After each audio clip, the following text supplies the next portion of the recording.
ప్రకాశం జిల్లా పెద్దారవీడు మండలం దేవరాజుగట్టులోని Krishna Chaitanya institute of technology and sciences కళాశాలలో ఎన్ఎస్ఎస్ యూనిట్ ఆధ్వర్యంలో ప్రభుత్వం ఆసుపత్రి ఆరోగ్య శాఖతో కలిసి క్షయవ్యాధి అవగాహన కార్యక్రమం ఘనంగా నిర్వహించారు। ఈ కార్యక్రమానికి కళాశాల ప్రిన్సిపాల్ డాక్టర్ కృష్ణారెడ్డి అధ్యక్షత వహించారు। కార్యక్రమానికి ప్రభుత్వ ఆసుపత్రుల నుంచి ప్రముఖ ఆరోగ్య అధికారులు ఏ కోటేశ్వరరావు, పి గోవిందరాజులు, ఎన్ రమణబాబు ముఖ్య అతిథులుగా హాజరయ్యారు। ఈ సందర్భంగా కోటేశ్వరరావు మాట్లాడుతూ క్షయవ్యాధి మార్గాలు, లక్షణాలు, నిరోధక చర్యల గురించి విద్యార్థులకు అవగాహన కల్పించారు।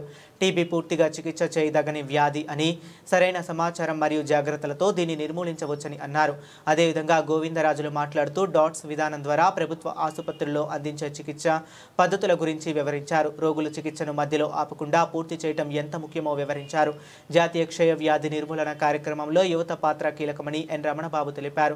ఎన్ఎస్ఎస్ వాలంటీర్లు గ్రామాల్లో ప్రజలకు టీబీ గురించి అవగాహన కల్పించడం ద్వారా సమాజంలో ఆరోగ్య మార్పు తీసుకురాగలరని పేర్కొన్నారు। ప్రిన్సిపాల్ కృష్ణమూర్తి మాట్లాడుతూ ఆరోగ్య శాఖ అధికారులు విద్యార్థులకు అందించిన విలువైన సమాచారం కోసం ధన్యవాదాలు తెలిపారు। విద్యార్థులు ఆరోగ్య చైతన్యంతో పాటు సామాజిక బాధ్యతతో కూడిన పౌరులుగా ఎదగాలని సూచించారు। ఈ కార్యక్రమంలో ఎన్ఎస్ఎస్ ప్రోగ్రామ్స్ ఆఫీసర్లు, యూనిట్ సభ్యులు, విద్యార్థులు, వాలంటీర్లు చురుకుగా పాల్గొన్నారు। విద్యార్థులు ప్రశ్నోత్తరాల ద్వారా తమ సందేహాలను నివృత్తి చేసుకున్నారు। ఈ అవగాహన కార్యక్రమం విద్యార్థుల్లో ఆరోగ్య చైతన్యం, సామాజిక బాధ్యతా భావం, ప్రజా ఆరోగ్యంపై అవగాహన పెంపొందించిందని నిర్వాహకులు తెలిపారు।